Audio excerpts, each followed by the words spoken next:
Okay, good morning everybody. Today we have come up with a new theorem that is Thevenin's theorem. You must have heard its name. It's very popular and very like productive and very useful in solving big linear networks. So if I talk about Thevenin theorem, before we discussed Thevenin theorem, we had discussed uh, superposition theorem. I mean to say, so sorry. We had discussed linearity and source transformation. So why we discussed source transformation and linearity, you will understand the reason in this particular video. Okay, I will quickly conclude this video. Only theory, no numerical. Okay, you see, we have a network. There is a big network, linear network, which contains so many resistors and so many sources and so many things. Okay, तो हमारा purpose क्या है यहाँ पे? What is our purpose? We will convert this linear network into uh, only one independent source that we will call as VTH and one resistance in series with it that we will call RTH or Thevenin resistance. तो हम पूरे एक बड़े से network को हम किस में कन्वर्ट कर देंगे? We will convert it back into one voltage source and one current source. So what is the definition of voltage source? This is written. And what is the definition of current source? This is written. So मैंने बहुत मेहनत से लिखा है ये सब कुछ. Please share it with the students who need it, and that only keeps me motivated. Thank you so much. तो देखो बेटा, ये VTH हो गया. VTH क्या होता है? Open circuit voltage. मतलब ये जो लोड लगा हुआ है, this load, you disconnect this load और A और B टर्मिनल्स के बीच में ओपन सर्किट वोल्टेज निकालो. That is called as open circuit voltage. What is RTH? RTH की दो डेफिनेशन होगी, ठीक है. ये वाली डेफिनेशन जब एप्लीकेबल है जब सर्किट के अंदर डिपेंडेंट सोर्सेज हैं,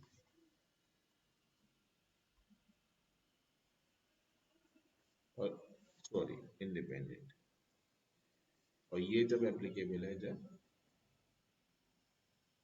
डिपेंडेंट है. तो डिपेंडेंट सोर्सेज जब एप्लीकेबल हैं, तो इस दोनों ही केसेस में हम आरटीएच कैसे निकालते हैं? सबसे पहला स्टेप जो होगा, जो कॉमन स्टेप है, इंडिपेंडेंट सोर्सेज को डीएक्टिवेट कर दो. मतलब अगर वोल्टेज सोर्स है तो उसे शॉर्ट कर दो, और करंट सोर्स है तो उसे ओपन कर दो. भाई आई जीरो कब होगी? जब सर्किट खुला हुआ होगा, ओपन होगा. और वोल्टेज जीरो कब होगा? जब दोनों टर्मिनल्स शॉर्ट होंगे वोल्टेज सोर्स के. यही काम है इसमें भी करना है, अगर डिपेंडेंट है भी तो. लेकिन डिपेंडेंट को टच नहीं करना है. You do not have to deactivate dependent source, क्योंकि dependent source दूसरे सर्किट पैरामीटर्स से कंट्रोल होता है, इसलिए we do not touch dependent. What is step number 2? Step number 2 is you will calculate RTH. Simply load को हटाओ और load के पास जो आपका नेटवर्क है उसके अंदर देखो, तो आपको दिखेगा कि भाई total internal resistance, input resistance कितना आ रहा है. टोटल इक्विवेलेंट रेजिस्टेंस निकालोगे, वही हो जाएगा आपका, क्या हो जाएगा? Thevenin resistance. इस केस में क्या करेंगे? इस केस में क्या होता है, जब हमारे पास डिपेंडेंट सोर्सेज होते हैं, ठीक है, तब क्या करते हैं? अगर ये सर्किट है और इसमें हमने डिपेंडेंट सोर्सेज नहीं है, हमारे पास सिर्फ डिपेंडेंट सोर्सेज हैं, इंडिपेंडेंट सोर्सेज नहीं है, तो हम क्या करेंगे? एक सप्लाई जोड़ेंगे यहाँ से. उस सप्लाई की वैल्यू आप Vx मान लो, कोई भी डमी वैल्यू मान सकते हो, और फिर उसके बाद इस सर्किट को एनालाइज करो और इस Ix की वैल्यू कैलकुलेट करो, ठीक है. तब जो आपका RTH होगा, that RTH will be Vx upon. आप ऐसा भी कर सकते हो कि Vx को मान लो 1, तो RTH की वैल्यू हो जाएगी 1 अपॉन Ix, या फिर Ix को 1 मान लो तो RTH की वैल्यू हो जाएगी Vx के बराबर, ठीक है, क्योंकि Vx अपॉन 1 हो जाएगा, तो that will come out to be RTH. So this is an interesting part, ठीक है. एक चीज और है कि अगर वैल्यू RTH की नेगेटिव आ सकती है, so in that case we will simply do our procedure, लेकिन उसका मतलब सिर्फ इतना होगा कि जो हमारा सर्किट है वो एक्चुअल में पावर सप्लाई कर रहा है, पावर रिसीव नहीं कर रहा है, ठीक है, वो एक्टिव सर्किट है।